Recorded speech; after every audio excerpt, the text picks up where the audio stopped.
Welcome to Remote Playground, an interactive browser game that incorporates embedded hardware elements to it. I will be walking you through the key features of the website. This is the homepage. Here we have the Remote Playground Studio, which is a live camera feed of 4 LEDs at the moment. A user can simply toggle the LEDs on and off by clicking on the buttons below. There is also a Simon Says mini game that involves these buttons. In order to play the game, one will have to queue up in the virtual queue in the purple box above. Now the virtual queue is telling me to log in order to join the queue.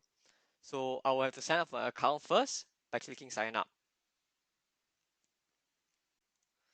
Now that I have filled up my details, I will just sign up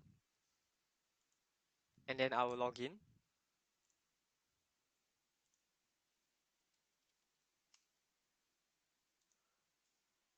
So once a user logs in, right, he'll be directed to his profile page, which shows some of his profile details, including his username, email, and play score, which is basically the high score for the Simon Says game.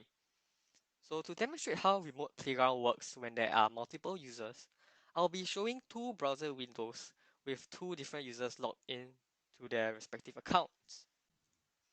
So we now have two different users logged in, Agent Smith as well as King. So let's return to the Remote Playground Studio and let's have a look at the chat box on the right. So let's say if King sends a message to the chat box, Agent Smith will also be able to receive it. The color's a bit faint, but yeah, you can see that the message will be sent. Agent Smith can also reply by saying hello, and yeah, we can also King can also see the message. So that will be how the chat box works. So now let's move on to the Simon Says mini game as well as the virtual queue. Let's say King wants to play a game of Simon Says, so he will have to join the queue first by queuing up. And since he's the only one in the queue, right, he gets to play the game right away. So as you can see, the green LED lit up, so King has to repeat the click on this LED to light it up, and there you have it. So now the sequence will be this LED and this LED, and the score is 1 now. So if I repeat the LED for King here, the order for King here, now you can see that it's a score of 2. Alright. So currently Agent Smith is unable to interfere in the game because the LED buttons have disappeared. But if Agent Smith wants to play Silent Says, you will just have to queue up and then you can see the virtual queue is updated to reflect the current queue status with Agent Smith right behind King.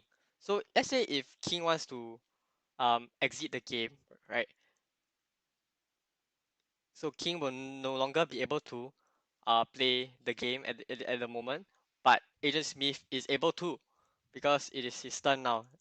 As you can see, the queue has updated with Agent Smith playing the game right now.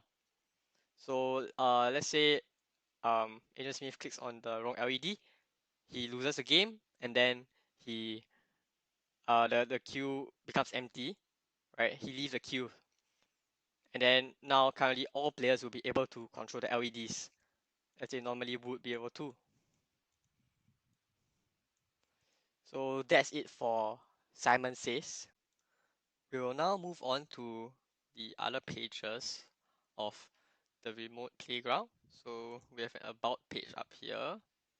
Okay. And then we have a leaderboard which shows all the users and their high scores. Right, so we have Agent Smith here with a score of 2. And then yeah, so that's about it. So we can just log out and hopefully this helps you have a better understanding of how remote playground works, and we hope you have fun. Thank you.